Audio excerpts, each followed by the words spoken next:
Les Oui. asperges ne doivent pas s'éplucher pour faire un potage, parce qu'on utilise de toute façon les épluchures pour faire le potage. Ce sont les épluchures qui donnent le goût.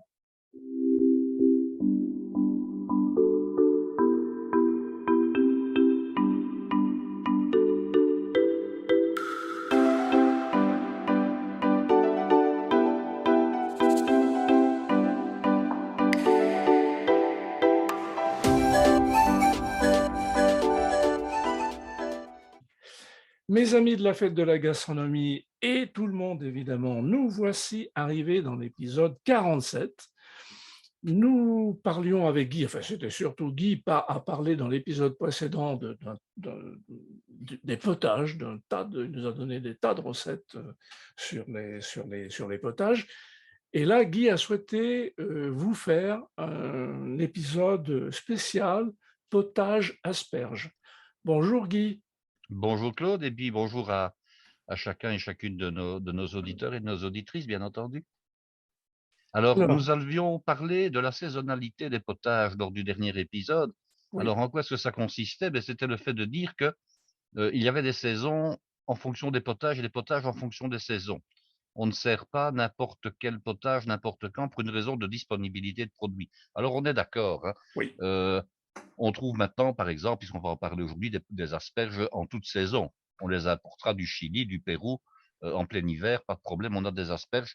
Et contrairement à ce qu'on pourrait parfois dire, elles sont même très bonnes, hein. Donc, à ce niveau-là, je n'ai rien à redire.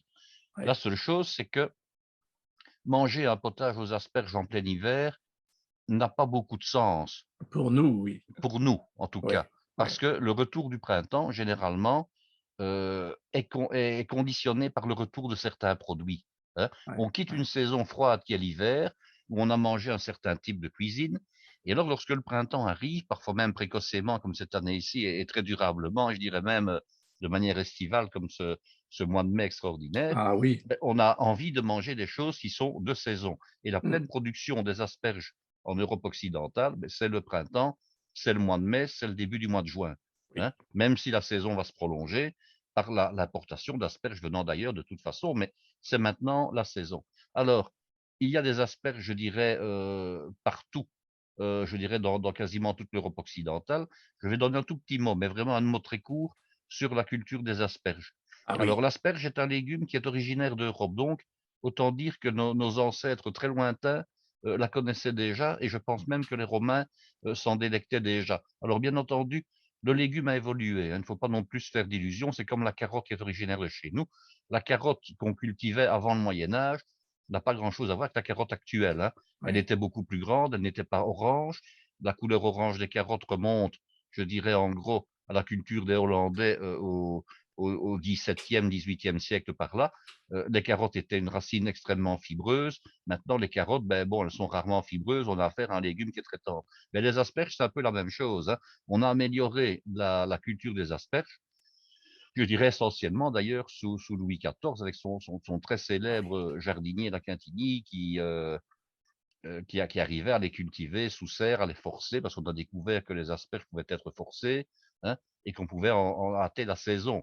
Bon, oui, l'asperge est vraiment le légume caractéristique du début de l'année, je dirais dans la production des fruits et des légumes, donc des légumes dans ce cas-ci.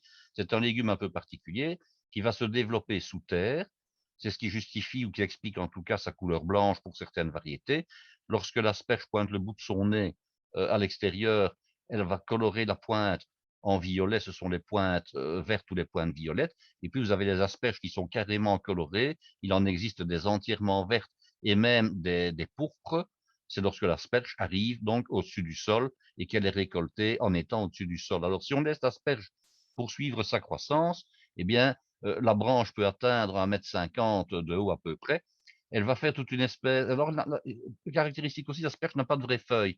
Ce qu'on prend à tort pour les feuilles, ce sont en fait tous des tout fins brins qu'on oui, appelle des asparagus et qui servaient anciennement à oui, décorer des bouquets de fleurs, hein. Bon, oui, oui, c'était des asparagus cultivés à cet effet.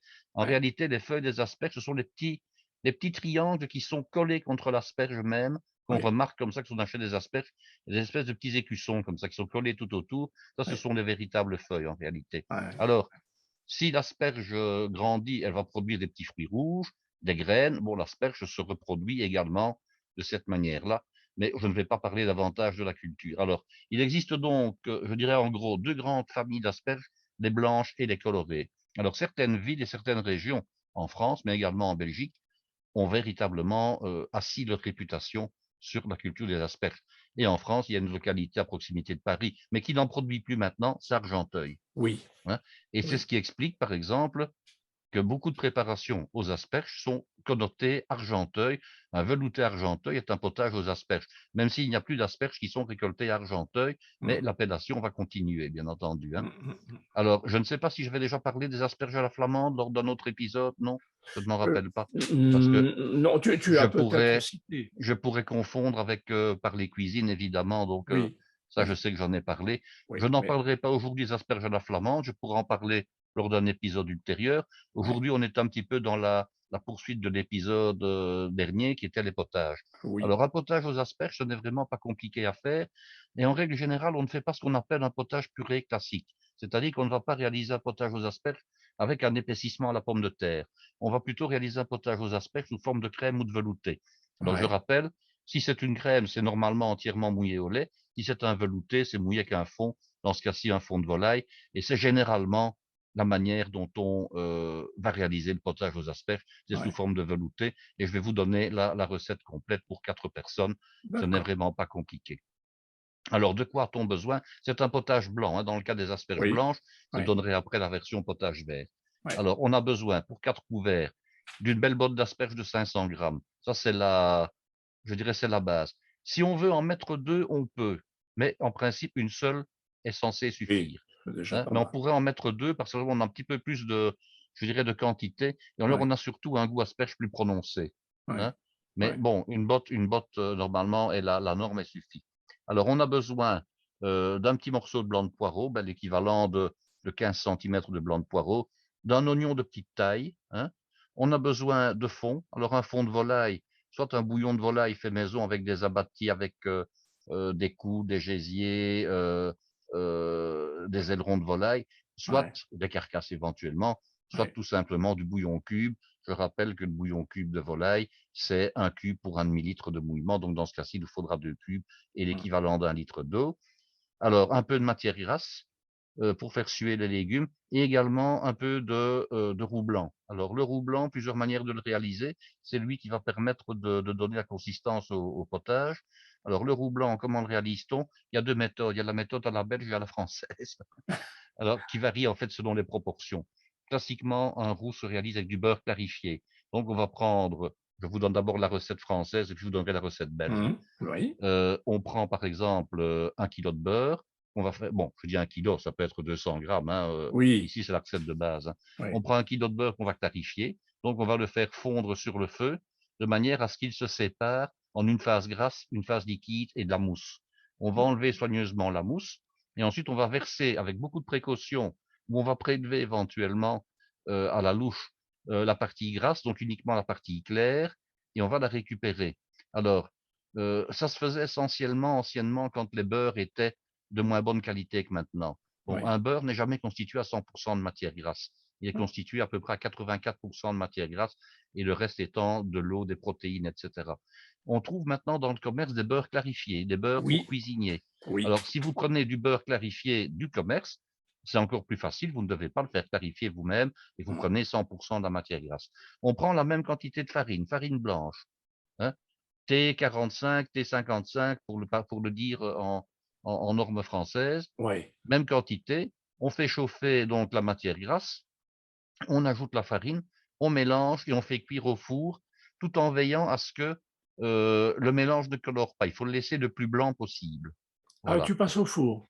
Alors ça, D'accord. c'est la méthode classique, c'est de passer Ouais, au four. Ce que ouais, je ne fais pas personnellement, je vous dirai comment je fais après. Donc, ouais, on ouais. passe au four. Ça, c'est lorsqu'on réalise des quantités de mise en place en réalité. Oui, Lorsqu'on réalise des quantités minimales, on le fait dans la casserole directement. Le d'accord. problème, c'est que un cuisinier professionnel, il a une réserve de roux dans un tiroir ou dans une boîte, et puis il sait que par litre, il doit peser, dans le cas d'un velouté, 75 grammes au litre.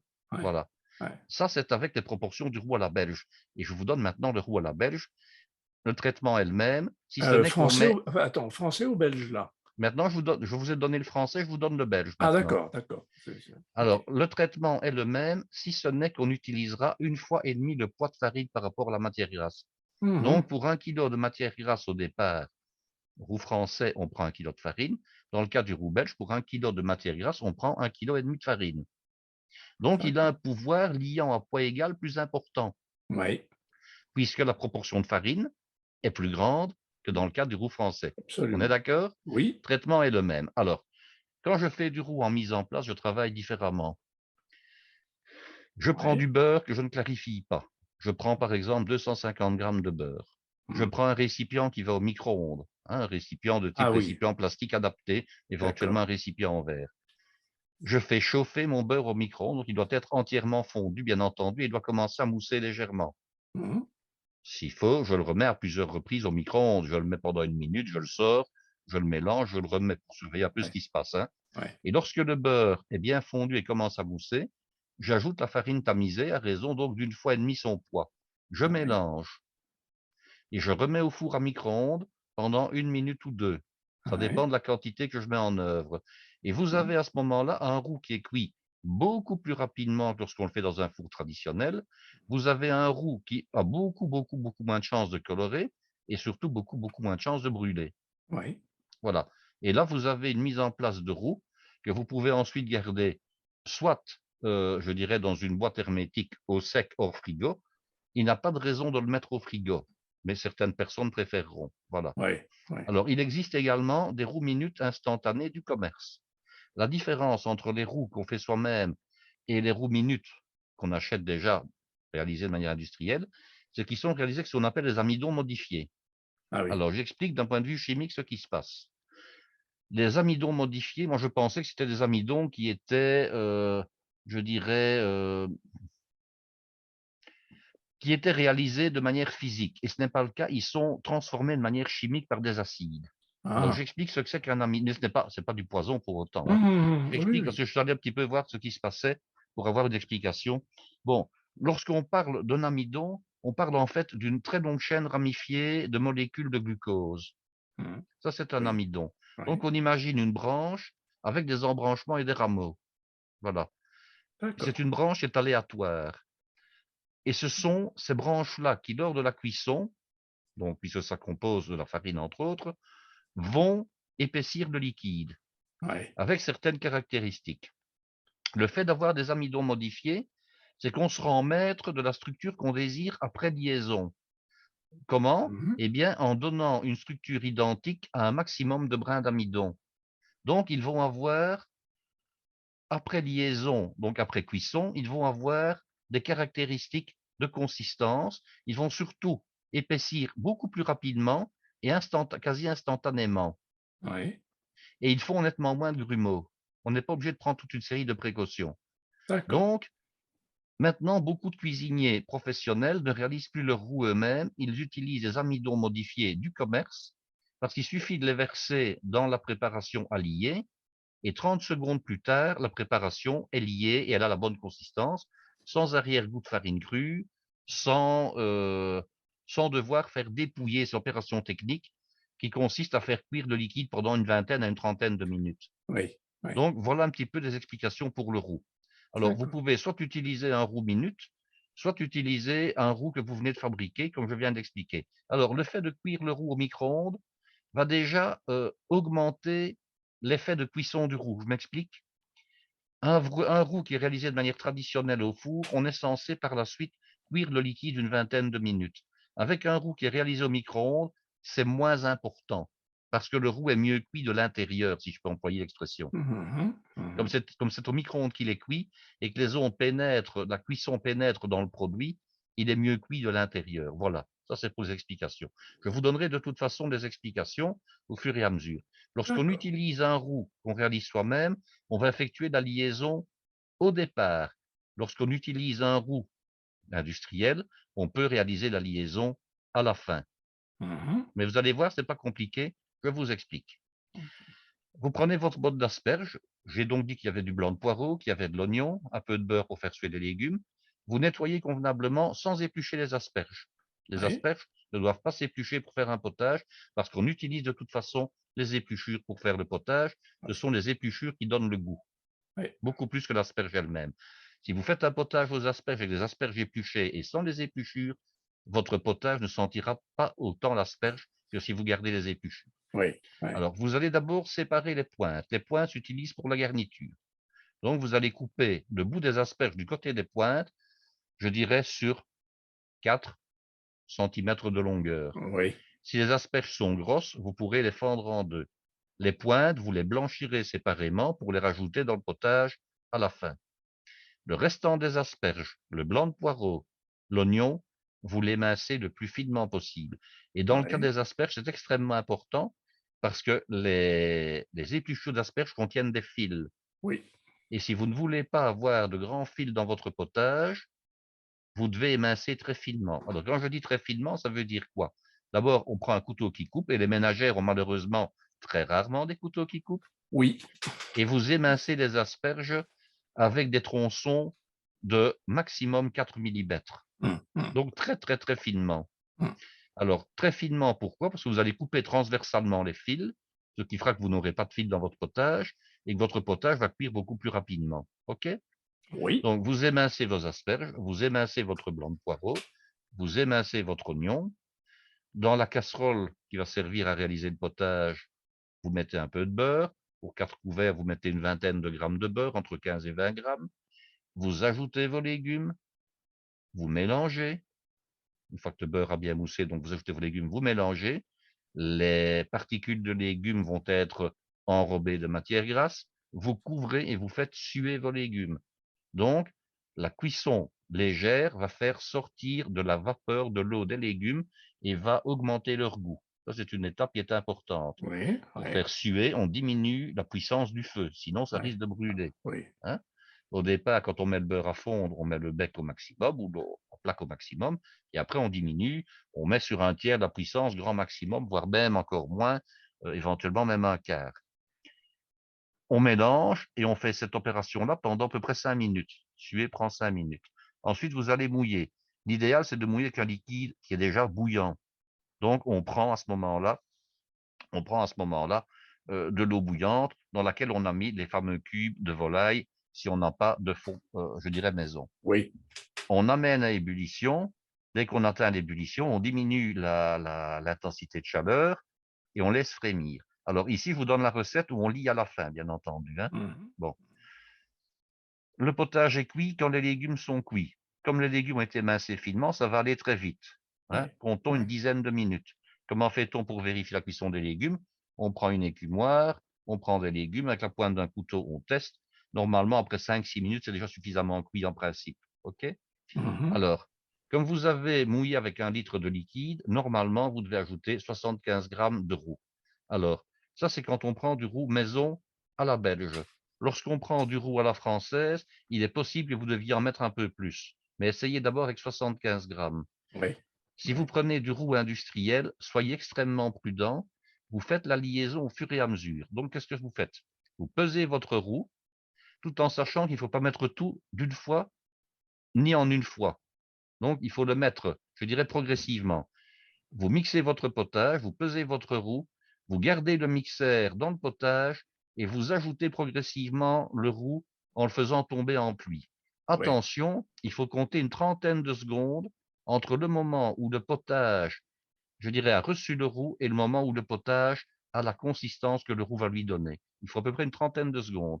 Donc, on a parfois des effets de surprise, c'est qu'on risque d'ajouter trop de roux et qu'on a après quelque chose qui est beaucoup trop épais. Je parle mhm, donc pour le roux industriel. Hein. Donc, il faut le faire avec doigté, avec précaution. Lorsqu'on a atteint la consistance souhaitée, un potage doit rester un liquide, ce n'est pas donc une colle à tapisser, ça doit rester liquide, ça doit rester velouté. Vous arrêtez d'ajouter du roux et vous laissez cuire pendant à peu près 3 ou 4 minutes dans le cadre d'un potage réalisé avec un roux industriel. oui, On est bien d'accord? oui. Vous rectifiez l'assaisonnement et la consistance, ou plutôt la consistance puis ensuite Consistance et l'assaisonnement et assaisonnement. assaisonnement. Dans ce cas-ci, on peut mettre un peu de poivre si on le souhaite, il n'y a pas de problème. Oui, Normalement, on ne devrait rien rajouter. Pourquoi? parce que les bouillons cubes sont déjà suffisamment Oui, salés. c'est salé, hein. Donc, il Ouais, faut être prudent. ouais. On rectifie si c'est nécessaire, Mmh. tout en sachant que le fait de prendre une cuillère donne une impression souvent moins salée que lorsqu'on on en boit une assiette complète ou un bol complet. Ça, il faut le Oui. savoir aussi. Alors, maintenant, comment termine-t-on ce potage? On le termine en ajoutant ce qu'on appelle une liaison jaune de crème. Ça, c'est un véritable velouté. Alors, classiquement, pour cette quantité-ci, on utilisait 2 décilitres de crème pour 4 à 6 jaunes d'œufs. C'est énorme, hein? Oui, Maintenant, on est beaucoup plus sage. On considère que 2 jaunes d'œufs, c'est déjà bien. Mais en ouais. mettre 4, c'est-à-dire un par personne, ça reste malgré tout la norme gastronomique. Oui, Alors, comment fait-on? On ne rajoute pas la crème et les jaunes d'œufs dans le potage comme ça. Sinon, vous avez des œufs brouillés. On prend un récipient. Généralement, ça se faisait dans la soupière d'envoi. On met la crème fraîche qui est froide. On casse les jaunes d'œufs qu'on a clarifiés par ailleurs. On ne les clarifie pas au dernier moment de manière à éviter le problème de l'œuf pas bon qui oui. viendra tomber Oui, oui. dedans. Donc, on prend ses précautions. On mélange d'abord au fouet la crème et les jaunes d'œufs pour bien diluer les jaunes d'œufs dans la crème. Et ensuite, avec une louche, on ajoute d'abord une louche délicatement, qui elle est brûlante, dans la liaison, tout en mélangeant, de manière à l'amener progressivement à une température plus élevée. Parce que si vous versiez votre liaison jaune de crème dans le potage, vous risquez d'avoir un effet de coagulation immédiat Oui, et avoir des grumeaux et des fils oui, oui, de crème et de jaune d'œuf mélangés. oui, Donc, on fait le contraire. Il faut retenir qu'en cuisine, c'est toujours le produit à lier qui va dans le produit liant et non l'inverse. oui, oui, Et c'est particulièrement important dans les liaisons au sang pour les sauces du gibier, par exemple. oui. On ne lie jamais un civet, je dirais, de lièvre en versant le sang de lièvre dans la sauce en train de bouillir. On fait toujours Mmh. le contraire. On a le sang dans un récipient et on verse la sauce sur Oui, le sang et on oui, dilue progressivement. Donc, vous ajoutez progressivement votre potage à concurrence d'un quart ou un tiers de la quantité de potage dans votre bonification jaune de crème. Et ensuite, lorsque c'est fait, qu'il n'y a plus aucun risque de danger, vous pouvez verser la bonification dans le restant de la soupière ou dans le restant de la casserole. Il n'y a plus aucun problème. Et Mmh. puis, on termine en ajoutant tout simplement quelques pluches de cerfeuil. Mmh. Donc, voilà pour les astuces. Dans le cas d'un potage, je vous dirai à la fin. Vous allez me dire maintenant, oui, mais un potage qui doit cuire pendant 20 minutes pour que le roux soit suffisamment cuit, comment est-ce que je fais? Eh bien, là, on va pratiquer une cuisson simultanée à la fois du potage et du roux. Alors, comment fait-on? Vous réalisez votre roux à l'avance, vous le pesez, vous savez, vous allez mouiller avec 1 litre, donc vous avez besoin de 75 grammes de roux. Vous réalisez d'abord le velouté au départ à part. Donc, dans une casserole, vous mettez votre roux, vous mettez votre liquide, vous passez le mixeur dedans pour bien homogénéiser le tout. Ça, c'est la méthode rapide. Vous avez fait suer vos légumes dans la casserole de départ, comme tout à l'heure. Eh bien, vous mouillez avec le velouté que vous venez de réaliser. Mmh. Et puis, vous le laissez tout simplement cuire pendant 20 minutes. D'accord. Alors, la méthode classique voulait qu'on cuise le potage au four. C'est bizarre, mais c'est comme ça. Alors, Ouais. pourquoi le cuisait-on au four? Parce qu'en le faisant au four, on évitait tout risque de brûlure dans les coins, Ah oui, puisqu'un four a une chaleur beaucoup plus douce, oui. même quand votre four est à 150 ou à 160 degrés, a une chaleur beaucoup plus douce que la flamme en dessous du récipient. Donc, on réalisait le potage au four.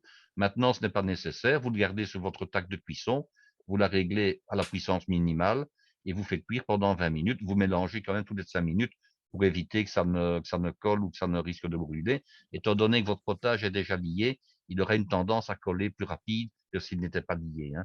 Ouais. Après les 20 minutes de cuisson, vous mixez et puis vous pratiquez la liaison jaune de crème comme je viens d'expliquer tout à l'heure. D'accord, Voilà. d'accord. Et puis Donc, ça, on c'est la manière rajoute, classique de réaliser le potage. Et puis, vous ouais. rajoutez quelques pluches de cerfeuil, donc, au moment du service. Oui, et les pointes qu'on avait Alors, les réservées pointes, avant. donc, dans tous les cas, elles sont blanchies séparément dans un peu d'eau bouillante salée et on les Ouais. rajoute à la fin dans tous les cas, bien entendu. D'accord, d'accord. OK.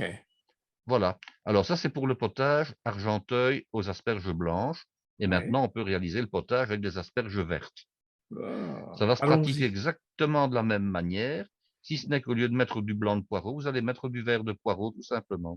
Ouais. Donc, pas la Guy, partie supérieure qui est très piquante, mais plutôt la ouais. partie verte médiane, je dirais, où il y a à la fois du vert et du vert très clair, qui est moins piquante. Et c'est D'accord. Ah, exactement le même processus. Soit vous le liez à la fin, c'est généralement ce qu'on fait maintenant, soit vous le liez au départ, et alors là, vous devez faire cuire votre velouté en même temps que les légumes pendant une vingtaine de minutes. ouais. Est-ce que tu peux, expliquer les couleurs des asperges? Des Ah ben asperges ça, je pense que j'en avais déjà parlé au début de l'épisode en oui, disant que peut-être, lorsque oui, l'asperge sort du sol, oui, la photosynthèse fait donc son effet et oui, les asperges deviennent vertes absolument, généralement, ouais. mais il faut savoir qu'il y a ce qu'on appelle des cultivars, hein. Donc un cultivar, qu'est-ce que c'est? Parce qu'on dit oui, mais l'asperge blanche, c'est celle qui reste entièrement dans le sol. L'asperge verte, c'est celle qui sort. Et puis bon, non. En réalité, au départ, il y a des cultivars qui sont adaptés soit aux asperges blanches, soit aux asperges vertes, soit aux asperges violettes.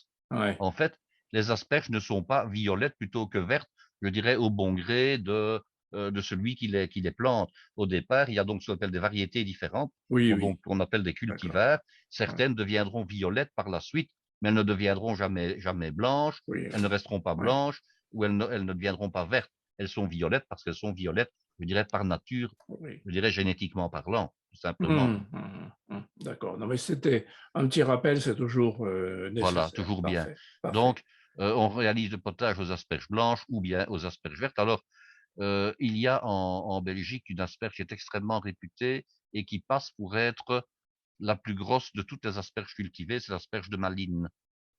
Alors, le diamètre Ah! parfois, ah oui. Donc Malines est une localité qui se trouve à l'extérieur de Bruxelles, à peu près une quinzaine de kilomètres de Bruxelles. Et c'est une ville qui est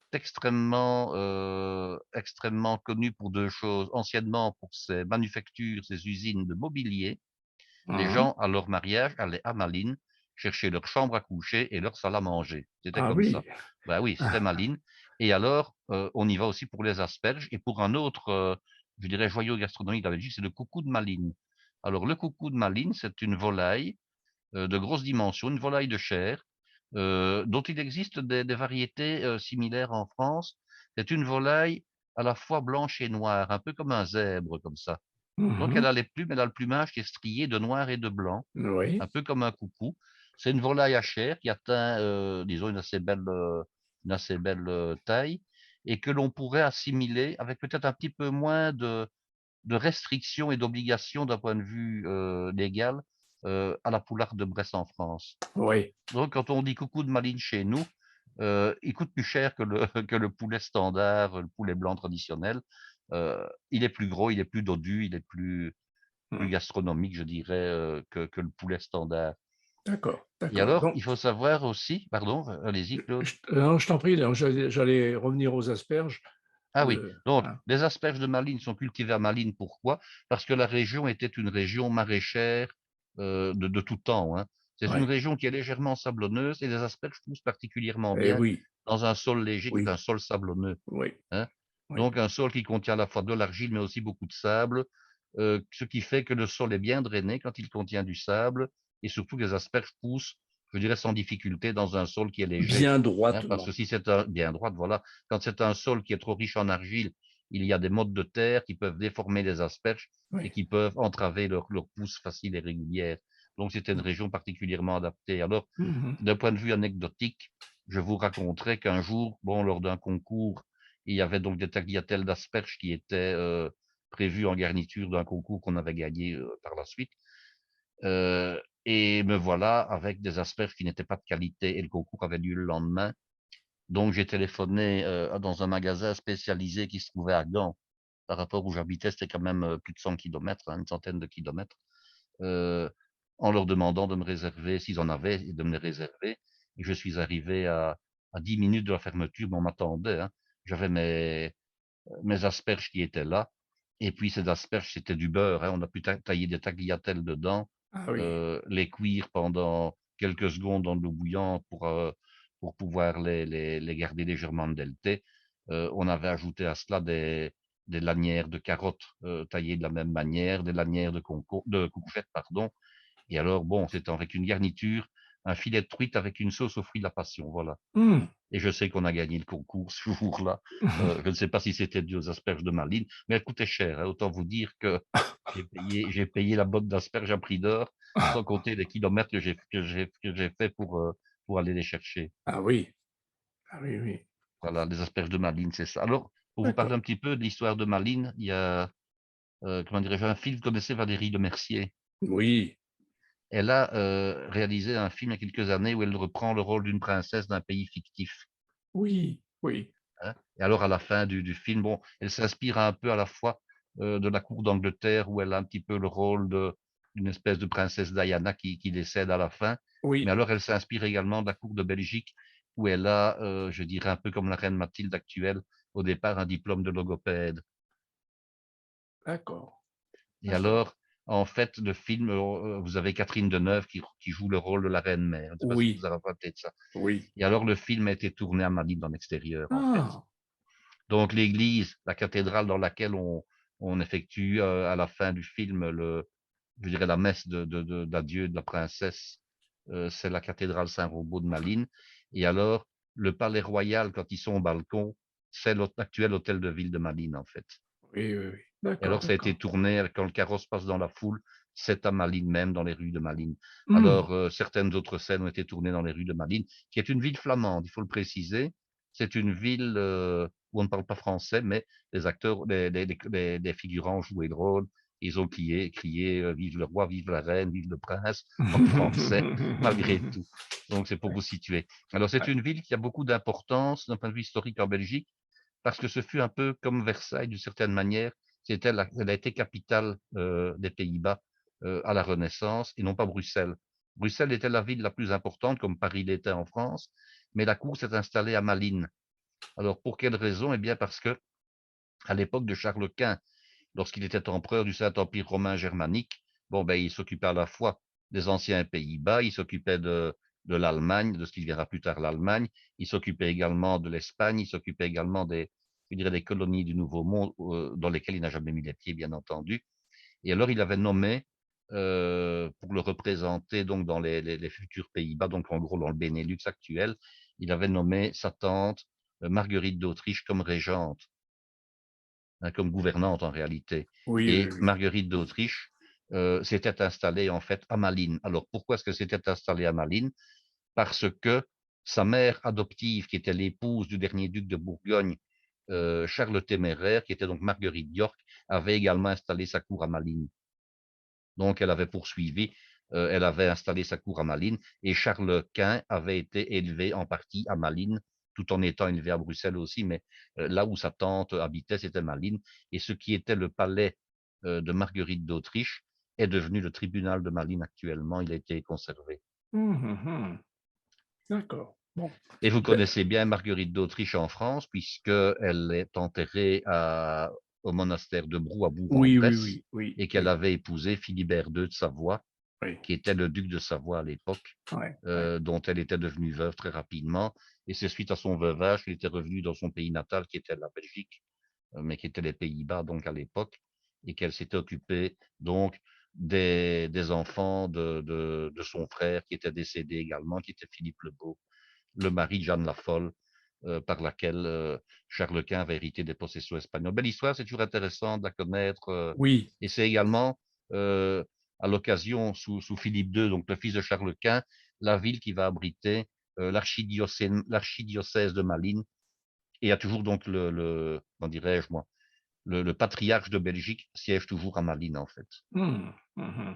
Voilà, pour l'histoire de la ville de Malines. Belle précision. Et je pourrais encore ajouter que c'est une ville où on peut manger, boire de la Carolus, qui est la bière de Malines. Carolus qui veut dire en latin Charles, hein, donc en Ouais, l'honneur de Charles ouais. Quint, et qu'on réalise une recette que je pourrais vous donner un jour, qui est le coucou de Malines à la Carolus et au raisin. C'est génial, c'est très Ah! bon. Ouais. Il y a Bon. une sauce crème avec des raisins frais, des raisins blancs dans la sauce, voilà, et de la Ah bière. oui, ah oui, oui. Ouais, OK. Bon. Alors, je vais vous donner maintenant une recette dérivée du fameux potage dont on vient de parler. Mmh.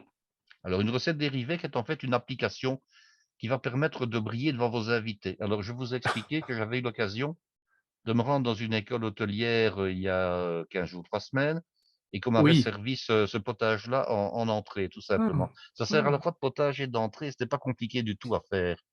Vous réalisez un velouté d'asperges blanches au départ, et vous cuisez d'autre part des pointes d'asperges vertes pour le contraste.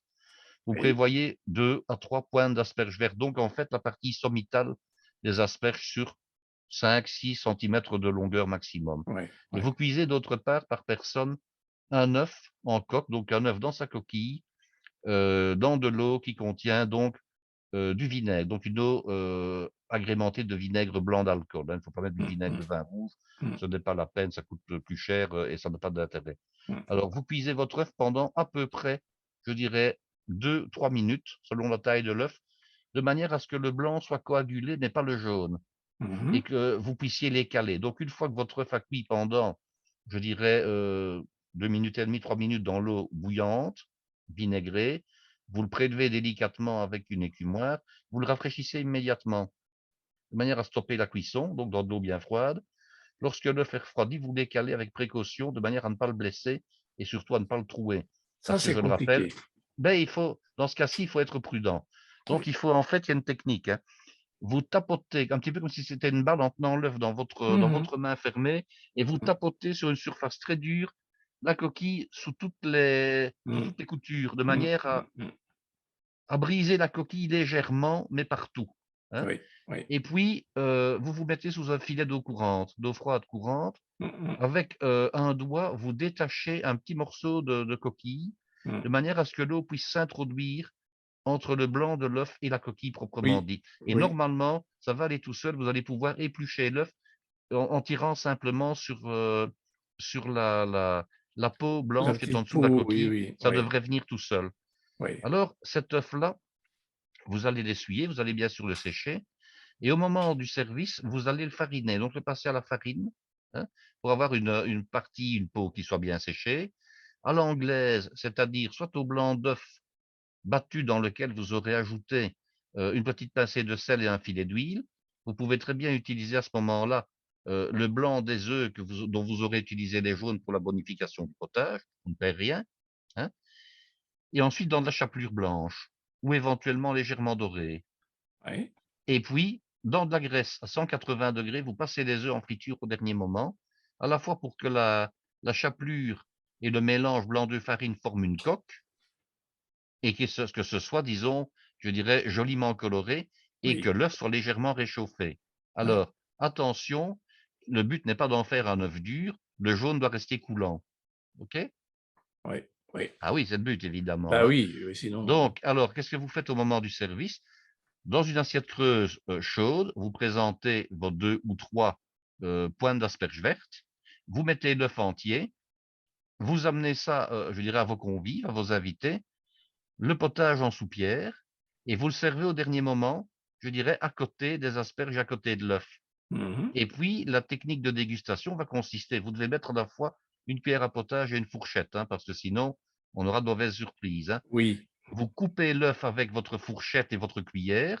L'œuf est maintenu, je dirais, en place avec la fourchette pour éviter, lorsque vous allez, exercer la pression avec le tranchant de la cuillère, de se retrouver sur les genoux du voisin ou de la voisine, hein. Donc l'œuf, il est maintenu avec la fourchette et puis vous allez avoir le plaisir d'avoir à la fois, je dirais, le jaune de l'œuf qui va se répandre dans le potage et vous allez avoir pour le déguster à la fois, le croustillant, les asperges, le potage. Donc Oui, c'est une entrée géniale qui en ne coûte effet. rien, qui ne demande pas de faire 5 ans d'études, en hôtellerie, que Ouais. tout un chacun peut réaliser, je dirais de manière, allez, un peu audacieuse, mais très plaisante. Alors je ne Oui. dis pas que la première fois que vous le réaliserez, vous ne ferez pas une petite erreur, hein. Vous direz: «Tiens, peut-être que j'ai laissé un peu trop mon œuf dans la friteuse et que maintenant le jaune est un petit peu trop cuit», par exemple. Mmh, Vous allez mmh, mmh, peut-être, au moment d'écaler, vous rendre compte qu'il aurait fallu cuire l'œuf 30 secondes de plus. Mais mmh, ça, mmh. je dirais que c'est l'apprentissage de la cuisine tout simplement, hein. Oui, oui. C'est le fait de dire: «Beh, je me rends compte que, j'aurais pu faire ceci» et puis on s'améliore spontanément. On peut le rater une fois et puis, bah, c'est pas dramatique, hein. On ne Oui, perd oui, jamais oui, qu'un oui, œuf oui. à la limite, Bien hein. sûr, bien Par sûr. contre, c'est extrêmement plaisant comme entrée parce que c'est un peu plus, je dirais plus festif et plus complet qu'un simple potage dans ce cas-ci. C'est un Oui, peu oui, oui, oui. plus élaboré, voilà. Oui, oui, oui. Et si vous Oui, le faites avec des œufs de vos poules, c'est encore mieux, bien c'est entendu. encore mieux, c'est encore mieux. Effectivement, c'est une entrée, qui jette un peu, quoi, hein. Allez, ce serait une entrée du dimanche, voilà. Ouais, ouais, ouais. Eh bah, très bien Guy, voilà qui est parfait. Merci beaucoup pour ces belles recettes, potage asperges. Et peut-être rappeler à tous nos auditeurs qu'ils peuvent, poser des questions, Absolument. que vous transmettrez et que nous essaierons d'apporter une réponse. Ah bah, oui, oui. À la fois poser des questions et puis aussi donner leur avis sur ce qu'ils ont entendu et sur ce qu'ils ont envie de faire ou éventuellement, pourquoi pas, sur des sujets qu'ils souhaiteraient voir abordés, hein. Ça pourrait aussi Oui, oui, aussi, être une piste, hein. Donc nous sommes aussi. ouverts, à toutes les suggestions, et à Hop, tous les mots gentils, voilà. Les critiques aussi, à oui, condition qu'elles restent correctes, elles sont les bienvenues, bien entendu. absolument, dans les limites de la bienséance, hein. Voilà, on va On le est dire bien comme ça. d'accord. Et je redis ici, mesdames, messieurs qui nous écoutez, si vous êtes, si vous pensez que vous avez une histoire à raconter autour de votre, de la cuisine et votre Votre manière de parcours, votre cuisiner, expérience, votre votre manière, parcours, voilà. l'expérience, voilà, on peut envisager de faire un enregistrement ensemble. Alors, soit en privé, avec Zoom, par Zoom, sans enregistrement, ou alors d'intégrer notre discussion, si vous le souhaitez, dans un épisode qui sera publié sur la plateforme Aosha, celle où vous pouvez écouter le podcast. Bon, évidemment, vous pouvez l'écouter sur Apple Podcast, Google Podcast et tout un tas d'autres plateformes, mais c'est la plateforme Aosha qui distribue, alors Aosha, A-U-S-H-A, c'est là que je publie les épisodes. Donc, n'hésitez surtout pas, ça nous ferait très plaisir avec Guy de faire un épisode avec vous. C'est Parce qu'on peut quoi? parfaitement comprendre que certains ou certaines de nos auditeurs ou auditrices, aient envie de discuter, mais n'aient pas forcément envie de se retrouver sur le net, par exemple, hein. Absolument, Donc, absolument. c'est parfaitement compréhensible et on ne va pas Tout à faire fait. d'ostracisme, on va essayer je dirais, de répondre à leurs attentes s'ils en ont, hein. Maintenant, Absolument. je suppose que nos audiences vont progressivement augmenter parce que le site est relativement confidentiel et malgré tout nouveau. Donc, Oui, je oui, pense que oui. l'audience va augmenter progressivement et alors, que nos auditeurs, je pense, n'aient pas peur d'en parler autour d'eux, de toute façon, hein, Surtout ça, le bouche à oreille. le bouche à oreille, voilà, Oui, qui oui, oui. fonctionne et qui fera qu'à un moment donné, je dirais, Mm. le site aura davantage de succès, tout simplement. Oui, nous espérons fortement. Voilà. Merci beaucoup, Guy, pour toutes ces belles histoires, ces belles recettes, ces belles explications. Et à bientôt alors. Et à très bientôt. Bonsoir, mes chers amis, à très bientôt. Au revoir Claude et bonsoir à Au chacun. revoir, Guy.